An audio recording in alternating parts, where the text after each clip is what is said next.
Coming to you live from the Business RadioX studio, it's Franchise Marketing Radio, brought to you by IDS, an award-winning digital marketing agency that delivers integrated marketing solutions for franchisors, franchisees, and franchise development teams. Learn why over 75 brands depend on IDS's team of dedicated marketers and client service professionals to deliver a strong ROI on their marketing investment. Go to idsfranchisemarketing.com for a complimentary digital audit and consultation. Hi, everybody, and welcome back to another episode of Franchise Marketing Radio.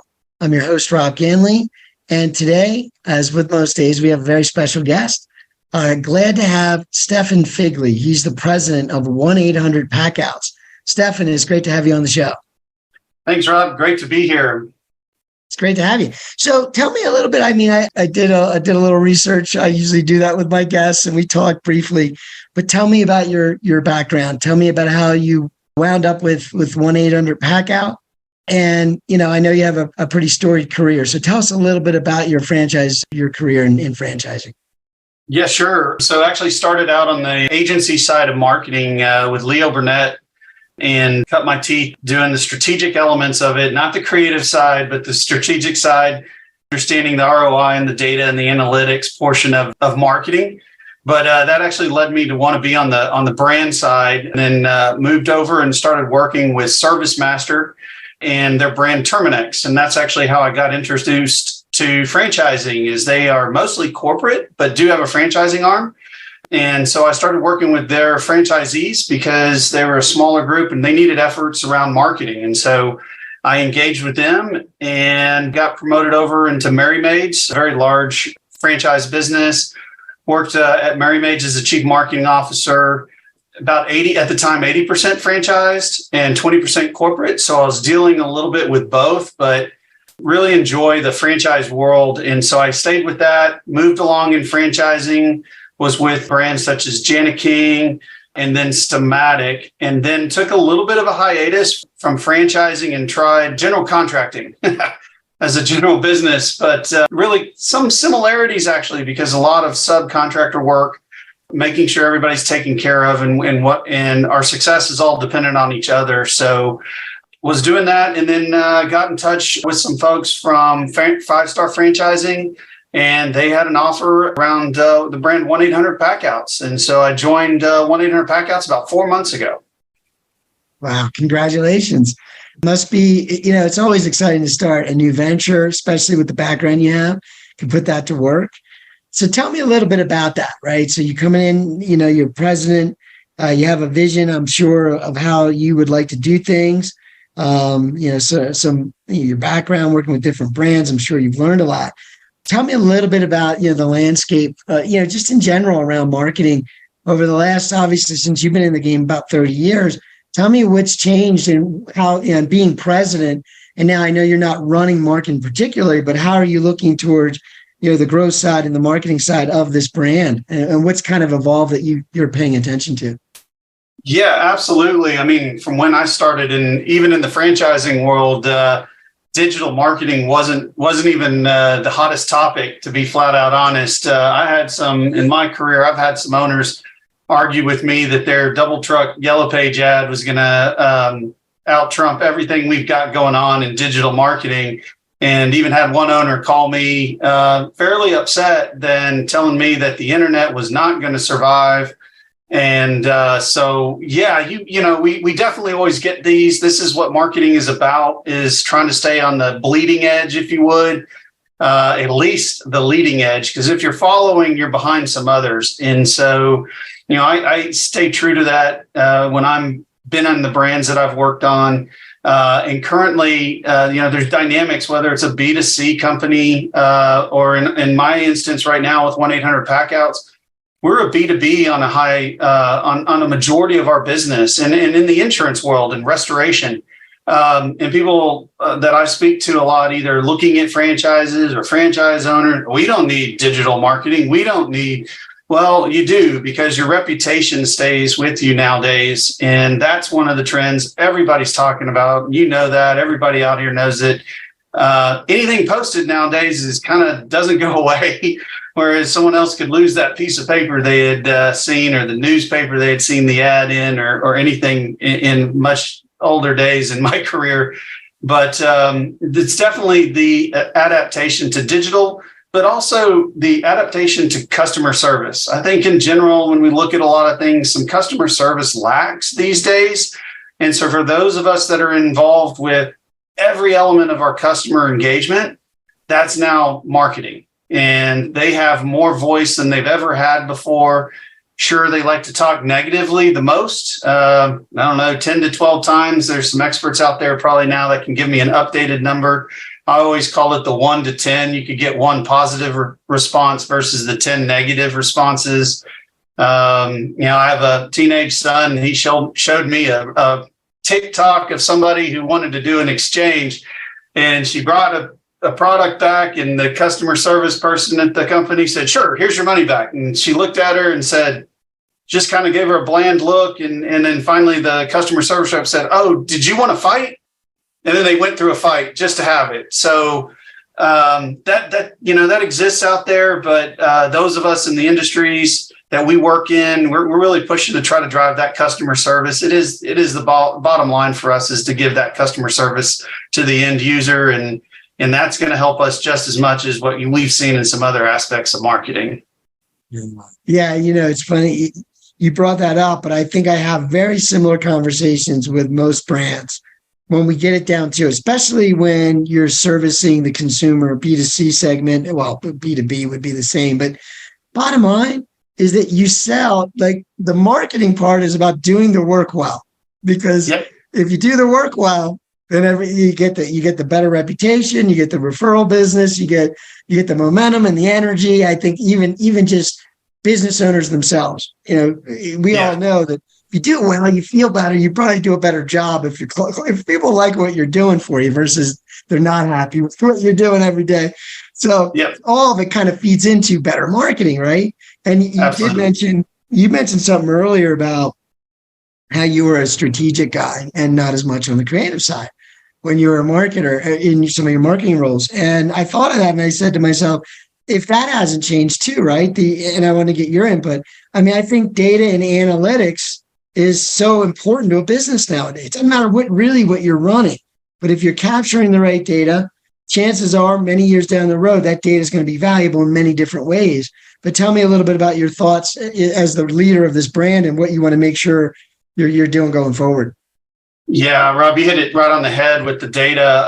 I've been involved with it for decades at all different levels. And even in the ad agency side of the business, we're talking about, TV ad placements are now way, way more data centric than what it used to be. It used to be a gut feel whether or not it was successful. You could get certain placements, you had certain tests, but nowadays with all the streaming where the elements are placed, you're able to get a lot more data with that. And so folks that are running the ads are getting some more understanding of what to do, how it reads with consumers. But when we get into the business side of it, in the franchising side specifically that I've seen, data is your biggest tool. It's your biggest weapon. You know where and how you can spend your money, how you're going to get that return. There's no guessing game on it. And I mean, I'll take that every day against anybody that says, "No, I want to do this or that." Hey, that's great. If you have a gut feel and you want to do it, I just wouldn't necessarily bet the farm on it against versus what you have from a data perspective and what you can get delivered. Even referrals all the way down to reviews that are online nowadays are all based on the data and helps all of us run our business correctly. So when you're an individual owner, even within a franchise organization, the data that you have allows you to compare your performance with others from your same brand. That's the benefit of being in the network of a franchise versus an individual. And so sure, there's dynamics that you have to take on as geography and so forth, but there are folks that can help with that. You can make small adjustments. You understand where it is, but now you have partners making that decision, understanding it, keeping you accountable to it. And that's where the data really can help deliver some benefit to owners as they continue to move forward. Yeah, no doubt, no doubt. I think it's something we have to train ourselves too. Like you and I have a marketing background, and therefore we've probably relied on data over the years, and we've been trained to do that. And many times working with clients, getting them to focus on trusting numbers versus their gut feel, right?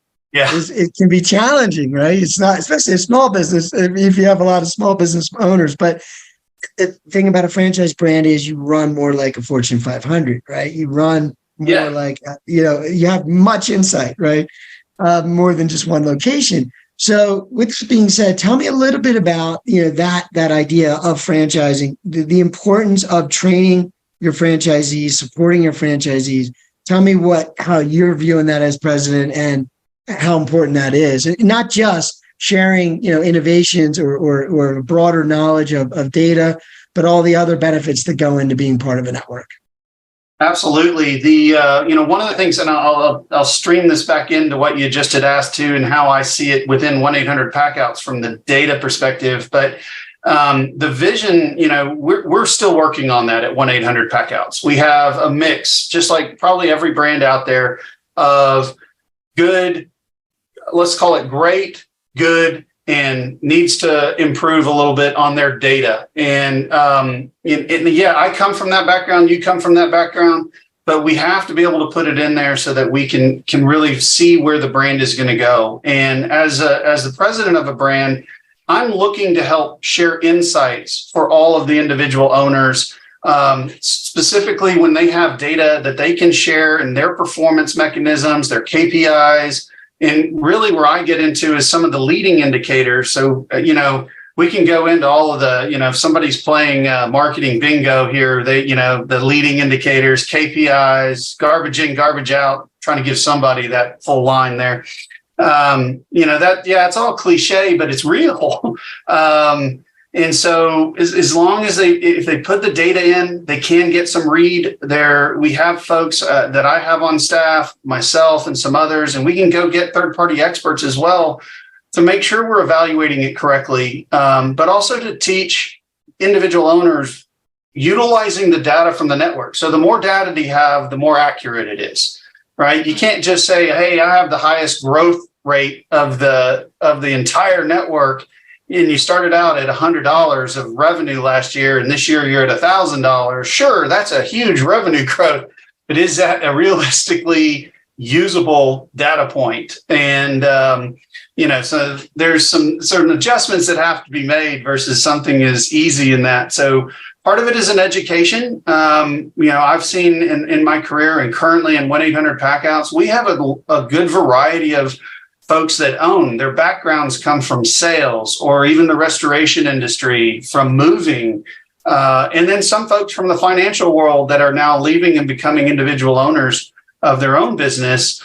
And so they're all having a little bit of a different expertise. Some are used to having data and know what to do with it, but if they don't put it in correctly, they're almost stymied for a little bit. And so we're like, we got to work with them in certain ways. So it's on us as a brand to really understand who our owners are and the level at which they are, and try to help them bridge that gap and get there. But when you really look at it from the network perspective, they can actually get a sense of really where they are, because we produce and publish to our network the different data points that are available so they can see how others are doing. And it isn't just purely revenue, it's profitability, it's operations, overhead. Where are they getting hits on their profitability? And then we can open that discussion up with recommendations. We can open it up to a network.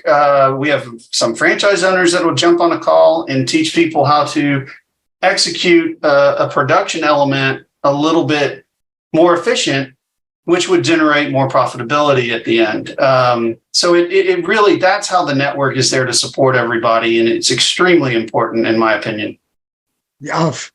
I mean, what you're sharing with me is, I'm just thinking through my head, that would cost a lot of money if I bought that. If I had a consultant help me with that. Like one of the things about data is, sure, collecting it. It's knowing what to collect, how to collect it, doing a good job of collecting it.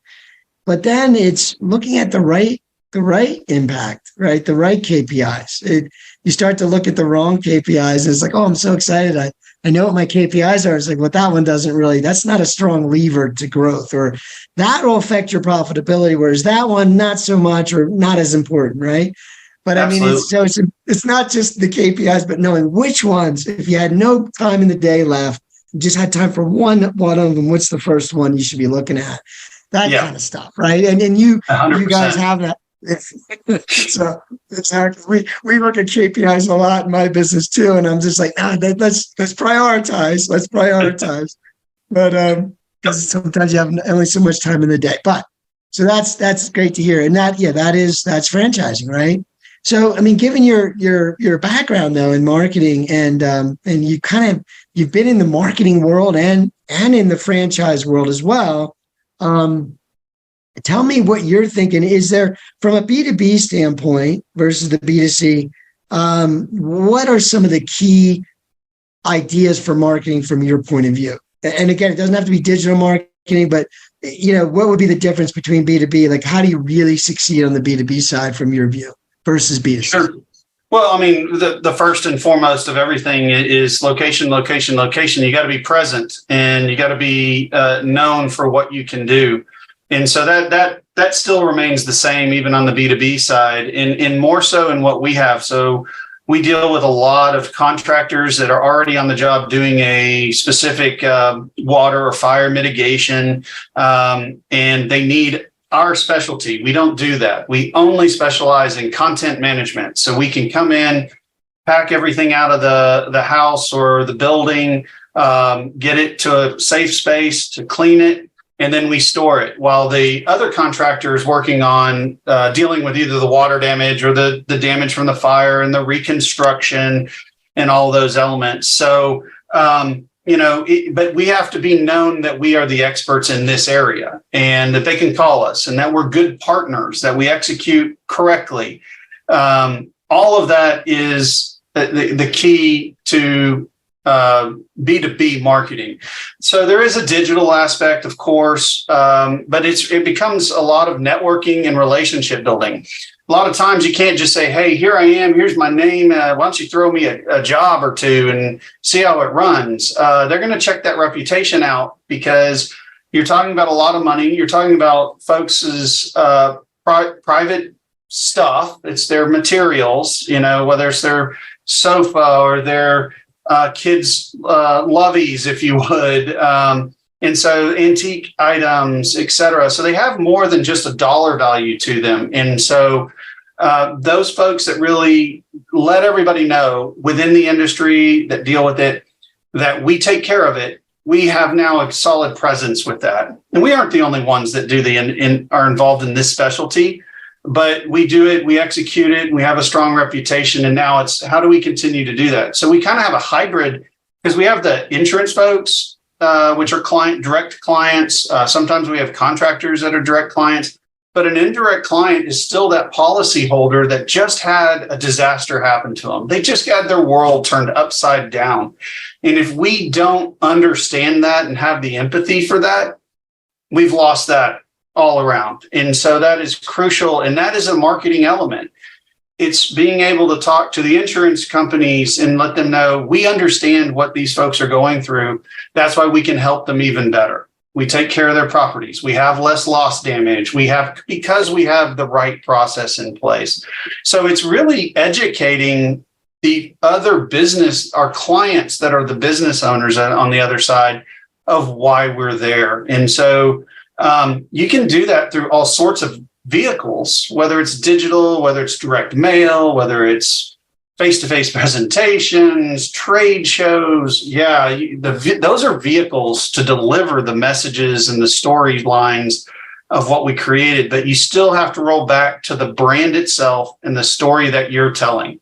And you need your franchise owners to buy into that, because they are the tip of the spear when it gets down to it. They deliver that service. And if it's good, like you said before, then our marketing and our reputation is able to stay intact with that. If they mess that up a little bit, then we have some issues that we have to scramble around. And so that's why it's extremely important on a marketing element to make sure we have that backed up with production.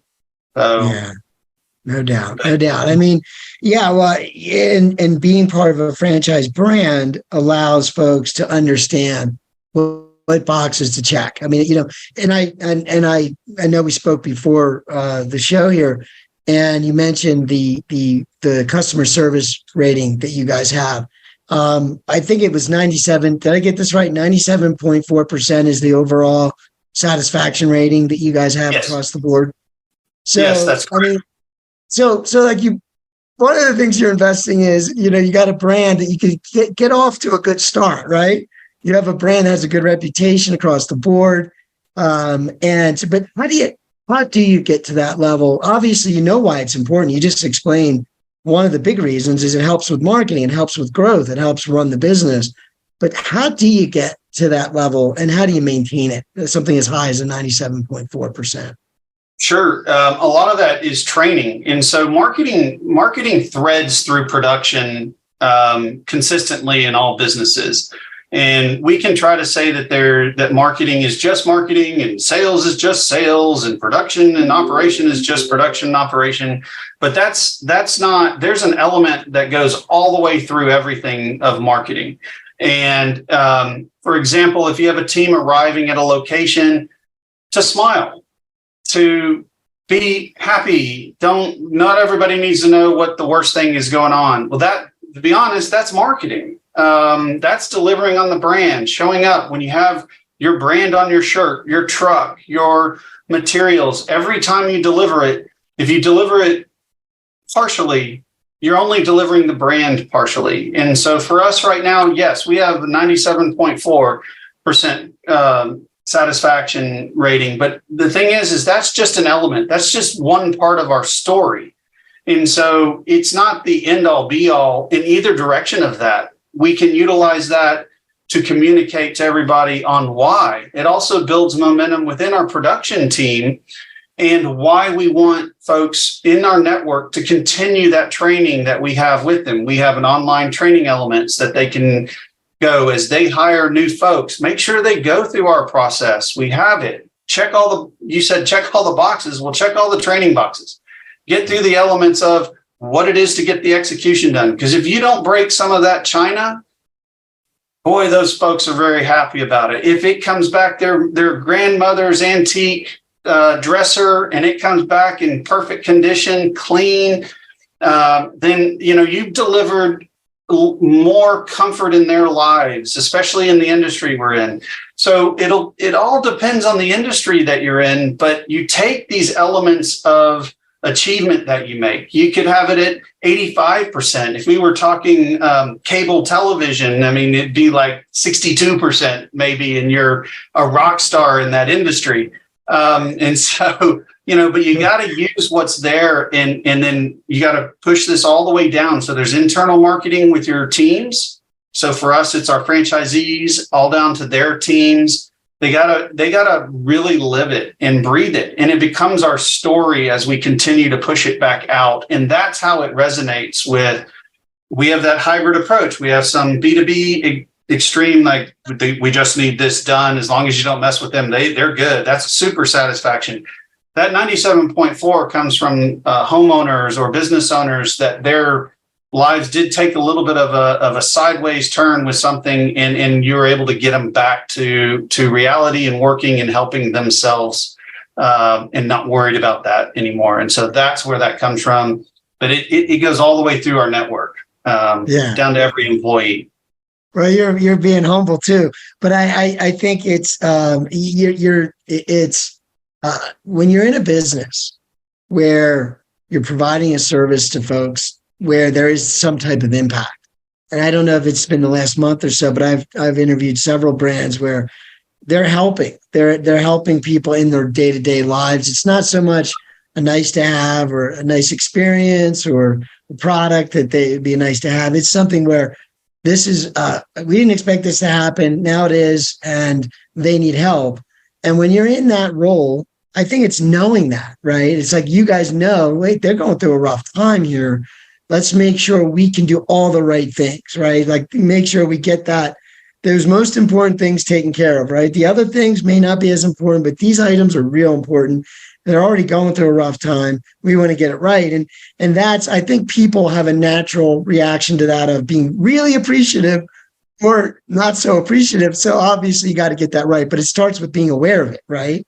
Yeah, absolutely. And you know, you hit something that's interesting. Is I joined the team. I went to my first trade show with the team, and you know, I've done a lot of trade shows in my career, and you know, everybody hands out the tchotchkes, who's got the best item, and you know, at the end of the show, everybody's running around with a bag. Oh, I need that for my kids and everything. Well, before I even got on the team, the marketing team had actually written a child's book about the process of a disaster and what happens to contents, because usually the parents are the ones, you know, the dressers, the beds, the chairs, the kitchen table, all that has to get moved out to the repair. But if it was a fire or something, you know, a child's teddy bear could have soot all over it and it needs to be cleaned and protected, and some of their toys, well, they're going to be gone. We take them. And so they actually created, I think this is really, you asked about how the empathy is there. We have two child's books, one for a boy and one for a girl. And the girl's little tiara, and it tells the whole story, great little children's book. And the boy has a toy rocket. And so we do encourage our franchise owners, we encourage insurance carriers and contractors to be able to, they can ask for these books, and they can hand them out to the families as they are dealing with this loss. But it's also to remember there's some other folks that are involved that can't comprehend what we're doing. That doesn't have anything to do with our service. And they may not even use us, but we want to make sure they all understand that process, because it could be hard for something torn away from them. But that element is that resonating element that sticks with folks for a while. And that's something I thought that was so impressive as I joined the team. And I pushed and pushed. I said, folks, we need to get this out. Everybody needs to hear about it. I said, if you're in the marketplace, send everybody like 6 books, 6 boys versions and girls versions, and like send it to some carriers or 8 insurance agents. And just, this is the awareness game again. But the empathy is there. We know it, we feel it. And that's just an example of how it's been used. And I'm just trying to step on the gas with that and accelerate. But there's some great elements that are out there around the marketing world. So. No, I totally agree with you on that one.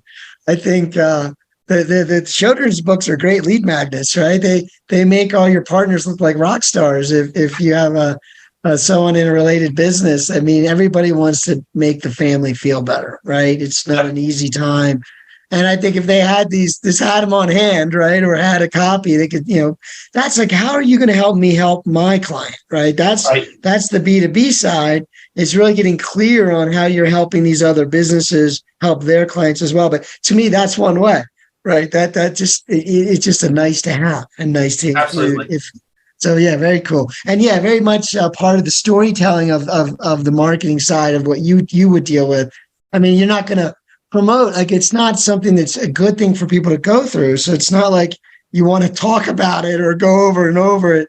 But I mean, you do want to share the differences that you're making in lives, right? And you want to tell those stories. So yeah. I think it's brilliant. And just letting everybody know, we're there when you need us. We're not the preventative call at all. There's elements we can deal with if they're redoing their floors because they want new hardwood floors or new carpet, or they're doing some reconstruction. Sure, we can be involved in that. Absolutely. We are experts in that area to protect their belongings. But a lot of our work right now comes out of a specific type of event. And, that's specific to 1-800-Packouts. Everybody has their specific idea event, whatever it is. It's just identifying and understanding the story that you have for it, and then making sure that folks feel that story all the way through your network. From everybody is involved, every element of your team. In franchising, it's every service provider that's in the field, every business owner, every controller, all the way up to the call center representatives that are answering for us 24/7 in our situation. So it's really trying to make sure that it gets there. And that's the element of the marketing, is to make sure it is there. Yeah, no doubt. Well, obviously, owning a business is not something that is an easy thing to do. We're in the franchise world, you and I, and we have a good view of what that looks like. Tell me, what your advice would be for someone looking to start a business, maybe something along the lines of 1-800-Packouts. I know for me, just to kind of give you where I'm going with this, is that I think you have to have the right partner, right? You have to have the right candidates to partner with you. But part of it is the empathy that we talked about earlier. It's having the purpose. It's everybody being on the same page, right, with what the brand is about. Tell me a little bit about what your advice would be for someone who might be looking to start a business, and just some things to be real about in terms of the kind of business you're in and what it means. Absolutely. Sure thing. And it's, I always tell, as I interview potential candidates for franchises and everything, it's not everyone is the right candidate for a specific type of brand. So that's one of the things, if I was looking to invest in a business of a franchise, I would want to look what fits me as a person. So I have certain expertises that I really enjoy doing. And, I can do the business side of certain things, not necessarily the fun part, but, they got to get them done in certain roles. But if my day was that every day, then there'd be some that'd be a little difficult.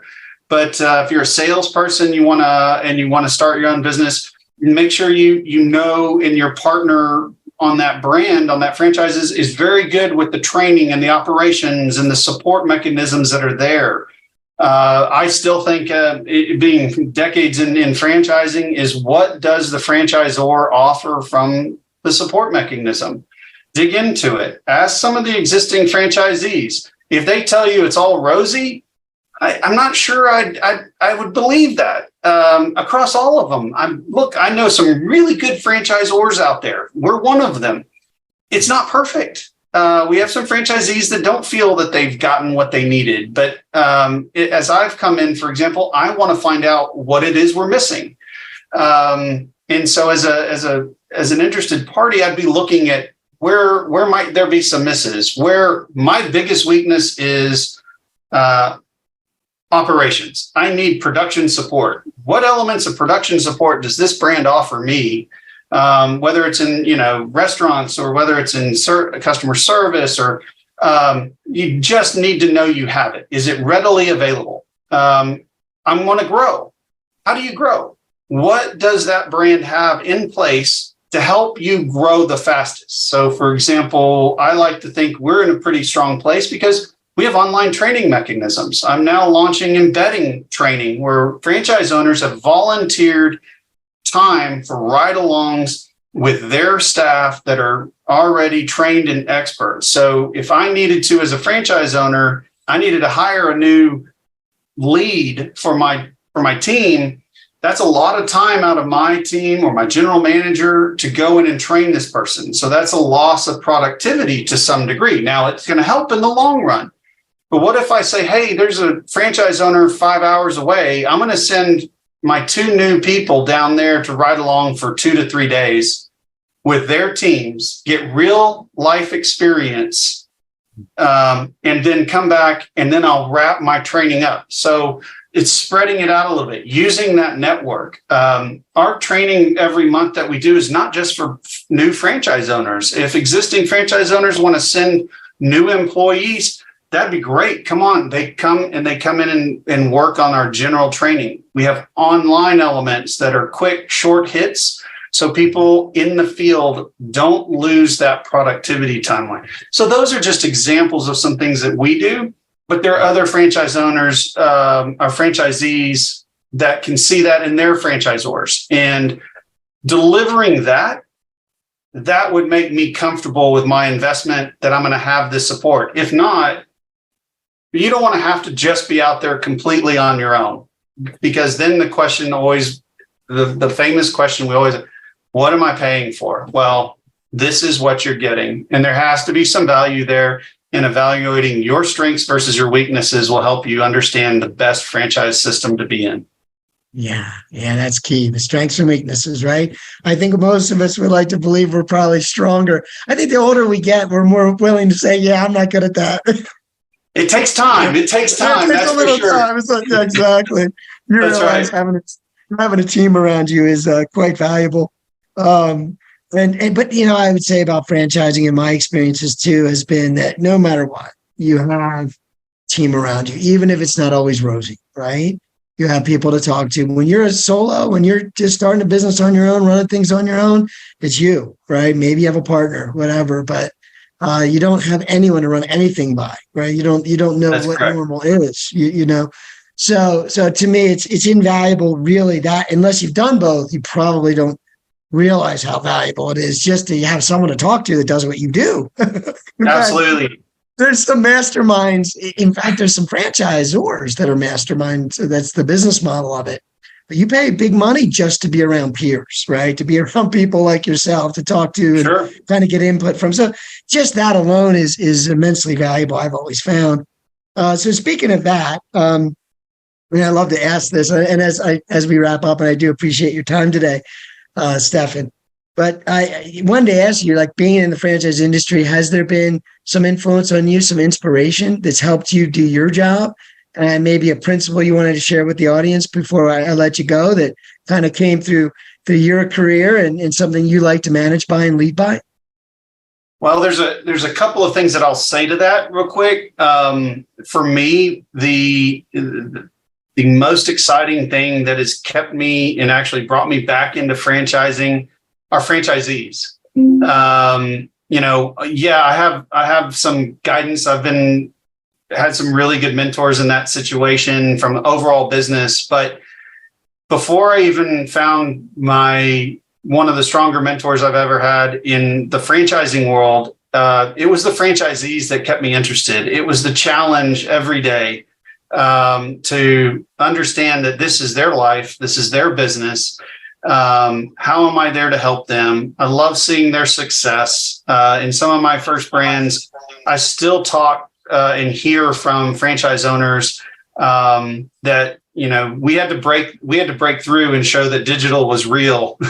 And I still get to trade some communications with those owners, and it's a chuckle because I challenged them to remove some advertising spend in their yellow pages at the time and put it into digital.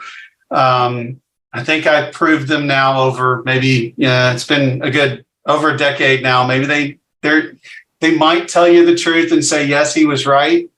But the encouragement that owners have, the energy that they have when I work with them and speak with them, that is so motivating for me. So that's been great. But as a mentor who's really helped me see what franchising is, there's when I worked at ServiceMaster, Tom Koba, who's still involved in the franchising world as well. He came over from Subway to take over the franchise group for a time when I was there. What he taught me about my empathy with the franchise owners and what we needed to do as a franchisor to deliver, including sometimes the harder messages, because it puts them in the better position for their business, was something that is,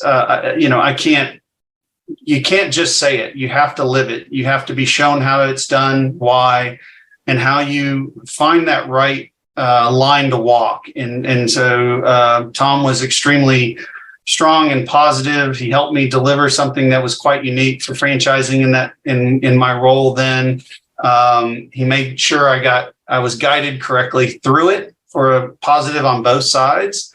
And, it's really stuck with me for the rest of my career. So absolutely. But the franchisees are the largest energy that I have ever had in my career. So, well, I would say, you know what? That's the number one answer, isn't it? The brand's all about the franchisees, the strength of the brand, right? No one left behind. You're not in business by yourself or for yourself, but not by yourself. It's all those things. But I would say it's totally true. I've gone many avenues. I was definitely an internet person like yourself. I mean, I got involved real early in the late 90s and was actually selling for tech companies that were selling those services, and then got involved with marketing in the early 2000s and just believed it. I just love the different, it was just unique and different. And hearing people say, yeah, the internet's a fad, I'm like, I don't think so. I don't think you realize. But just like AI is a fad. No, AI is not a fad either. No, I don't think so.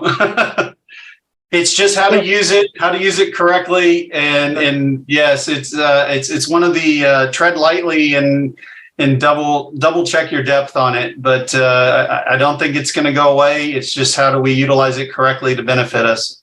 Exactly. Probably going at a different pace than the internet did, but very impactful nonetheless. So that's great. So I do appreciate it. I want to make sure that the listeners have a chance to check you guys out. What would be the best place to find you guys if they're interested in both the opportunity and obviously in the service, but how can they find you? Digitally, of course. 1-800-Packouts.com. You can find us there. You can find us on LinkedIn. We do all the digital, obviously, but pretty well-known name, 1-800-Packouts, easy to remember. But you can find us digitally and all our contact information, quick response on anything, whether it's a need or an interest in the business or anything else. We're right there for you. So I really appreciate it.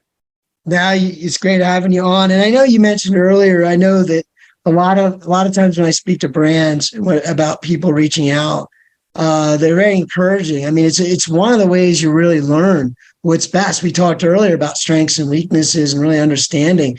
So you really got to make that first step, right? You got to make a call or get online and check things out. But that's the best way to learn is to reach out to a franchise brand like yourself. And you and the team are there to kind of walk people through, right? I mean, it's not just yourself, but you have a team. And so people reach out, they can really, the first step is to learn more. Absolutely. And as they're learning more, it's all about the validations. Sure, you can talk to corporate. You can talk to me as the president. I'll give you my stuff. I can't share everything. That's franchising. I can't share data. I don't operate currently, so I can't share financials or anything. But you can talk to franchise owners. You can talk to anyone in our network. What works? What doesn't work? What support mechanisms is great? What do you think Stefan needs to do better? You can get all of that. And if you don't do enough of that, then that you're missing out on really understanding the flow of what's happening within that brand. So we have a lot of folks that go through the process and go through 3 to 5 validation calls, and we set them up on a regular basis. They can take as many as they'd like. They can call anybody in our network. But it's making sure we're available on every level to folks that are interested. And we're happy to share things unless it's confidential and proprietary to what we want to do. So we try to share it. I encourage folks. I mean, that's one great thing about franchising is the transparency. Again, it's a partnership. It's a long-term partnership. Everybody wants to see everybody win because there's skin in the game on both sides. There's no, you know what I mean? So it's like, we want to get this right from the get-go. So that's the experience. Right. It's always worthwhile in my mind. So I encourage everybody to check out 1-800-Packouts. And Stefan, it's been great to have you on the show today. I really appreciate it, Rob. Great to be here. Got it.